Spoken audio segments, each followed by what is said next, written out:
Indonesia diamuk negara luar. Marah besar ini mereka. Mereka mempertanyakan kenapa kalian menghentikan impor. Nah, terlebih lagi pelaku impor yang suka impor barang dari luar negeri itu marah besar mereka. Ternyata ketahuan teman-teman, komisi mereka itu sampai triliunan rupiah. Mafia-mafia kapok dengan kebijakan Presiden Prabowo yang terbaru.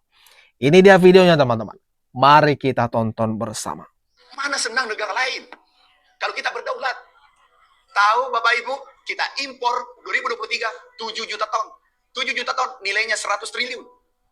Tiba-tiba dihentikan 100 triliun, marah nggak negara itu? Itulah sehingga menyerang ke dalam negeri. Menyusup ke negeri, di medsos di mana-mana. Itu yang marah. Importir, aku ditawari, bukan orang lain, aku ditawari. Aku ditawari 5%. Kalau dikali itu kurang lebih 2 triliun. Dan 10% aku minta, pasti dikasih. Itu kurang lebih 3 triliun. Berapa harga beras? Sekian. Untuk Bapak, 5% ditawari depanku dan ada tim ikut. Dan itu 1 bulan. Bayangkan kalau impor 1 juta 1.000 rupiah saja, 1 triliun. Kalau 7 juta 7 triliun. Kalau 2.000 14 triliun. Hanya langsung impor 1 bulan. Mana mereka tidak marah? Orang yang mau sparring sini, kita diskusi. Jangan pakai rasa, pakai rasio. Aku sampai vertigo kerja. Aku sakit, jatuh sakit. Baru enak aja ngoceh, memprovokasi anak bangsa. Jangan direcoki ini generasi muda. Ini akan memimpin nanti republik. Kalau ini goyah republik, dia akan kesulitan nanti ke depan. Enak aja mengganggu kita lagi kerja. Akhirnya terbongkar kan? Satu gedung terdiam ketika Mentan Amran sebut banyak pelaku importir marah saat Indonesia swasembada. Mereka marah kalau kita stop impor. Ya jelas, mereka rugi. Kalau selama ini mereka enak-enak, santai-santai, dapat komisi dari impor barang dari luar negeri, impor beras dari luar negeri ternyata dihentikan dalam waktu sekejap. Itu tadi kan kita sudah dengar bersama betapa besarnya, gedenya komisi yang didapatkan dari hasil impor beras dari luar negeri. Jadi ketahuan kan kalau selama ini apa yang terjadi di Indonesia teman-teman, kenapa terus impor? Ternyata seempuk ini toh. Ini gimana menurut kalian? Komen di bawah ini. Mafia ini bertahun-tahun impor kedelai, ambil margin situ, komisi, kickback, udah cuan jadi triliuner tanpa perlu menanam. Impor aja sebanyak-banyaknya, jual murah biar petani Indonesia bangkrut, gak balik modal dia tanam. Mereka duduk-duduk aja, terima komisi selesai. Kejam guys, tapi kita harus berani ngelawan itu guys. Makanya jarang-jarang loh ada presiden ya yang punya program swasembada pangan, swasembada energi, hilirisasi, itu jarang. Karena udah pasti musuhnya banyak guys. Dan udah pasti asing itu benci. Karena sekarang petani mereka siap-siap jadi pengangguran. Tapi kan pilihannya simple guys. Lu lebih seneng duit lu itu dipakai untuk memperkaya petani Amerika Serikat atau petani Indonesia sendiri sih? Jujur aja. Pasti kita lebih pilih pakai produk kita sendiri dong. Makanya gue seneng banget ya ketika gue denger Dirjen Tanaman Pangan nih di Kementan, dia bilang apa? Indonesia mau mengembangkan 73.000 hektar lahan kedelai. Seneng banget gue. Tapi gue udah bisa bayangin siapa yang bakal berontak.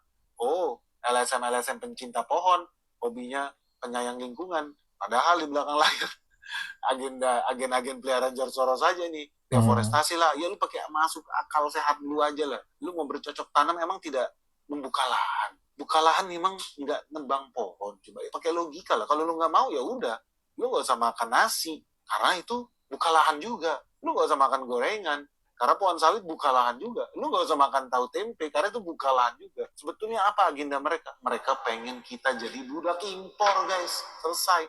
Lu nggak usah nanam sawit. Impor aja minyak dari soybean oil dari Amerika. Lu nggak usah nanam sawit. Impor aja minyak goreng dari canola oil, dari sunflower oil dari Ukraina. Bodoh banget orang Indonesia melakukan deforestasi. Nanti rusak. Nanti orang-orang di Australia nggak bisa hirup oksigen yang segar dari hutan tropis. Nanti orang di Jerman nggak bisa bernafas oksigen yang bagus karena Indonesia deforestasi. Terus kalau gitu gimana? Indonesia nggak boleh nanam sawit. Indonesia nggak boleh nanam kacang kedelai. Indonesia nggak boleh nanam jagung. Impor aja lu. Kan goblok lu. Waduh. Jadi kecium kan teman-teman kalau ada yang protes Indonesia melakukan swasembada pangan. Kalau ada tuh oknum-oknum, golongan-golongan tertentu yang protes, wajib kita curiga. Ada apa di balik mereka? Kenapa mereka protes? Padahal kemandirian pangan kita itu yang utama. Lebih baik kita sejahterakan petani Indonesia daripada menyejahterakan petani luar negeri. Jangan mau kita dibodohi dengan terus jadi budak impor, dikit-dikit impor, dikit-dikit impor. Padahal Indonesia sangat kaya luar biasa. Tanahnya subur, segala sesuatu ada pokoknya. Terus ngapain kita harus bergantung di luar negeri? Kan konyol teman-teman. Sumber impor beras kita tadinya adalah Thailand dan Kamboja dan Vietnam. Sekarang Thailand sama Kamboja perang terus. Setelah perang, negosiasi, gencatan senjata, damai, meletus lagi. Dalam keadaan seperti itu, bayangkan, amankah kita tergantung impor dari negara yang konflik? Salah satu sumber makanan kita juga dari India. India perang sama Pakistan. Saudara-saudara, kita juga pernah mengalami COVID. Semua negara pengekspor makanan menutup. Kita tidak bisa impor walaupun kita punya uang. Dan impor berarti devisa kita keluar. Pangan dan energi harus kita mandiri. Alhamdulillah, target yang saya berikan kepada tim pangan kita, saya berikan target waktu awal pemerintahan yang saya pimpin adalah 4 tahun untuk swasembada pangan.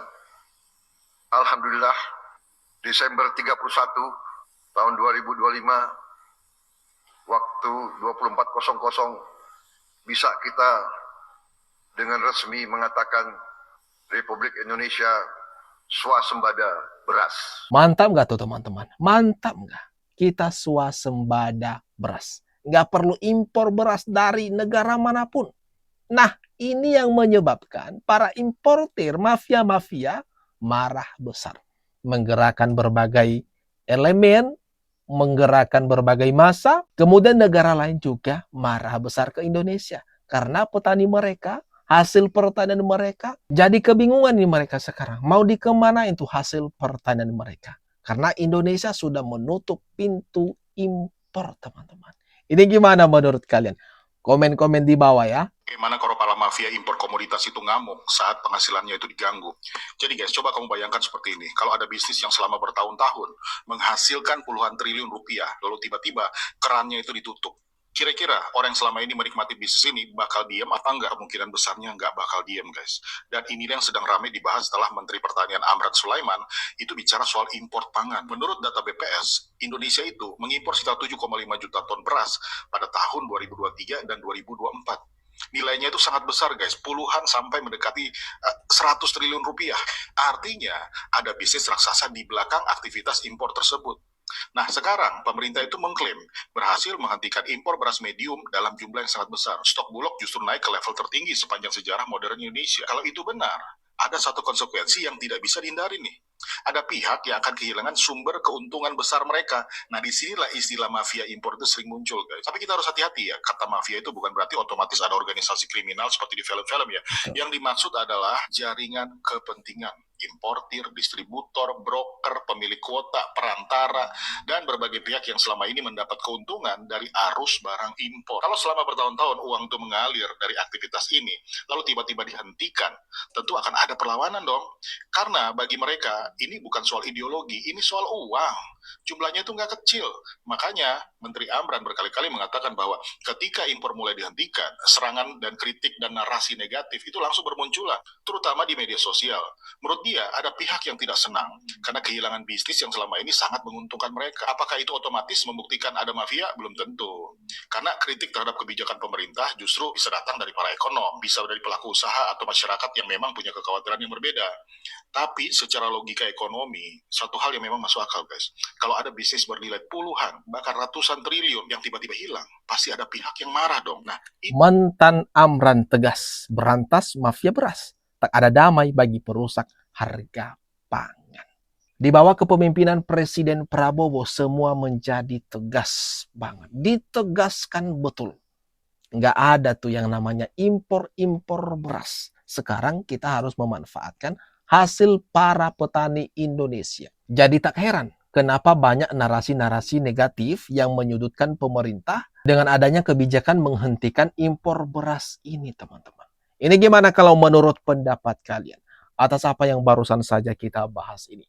Mari kita lanjutkan diskusinya di ruang komentar yang ada di bawah ini.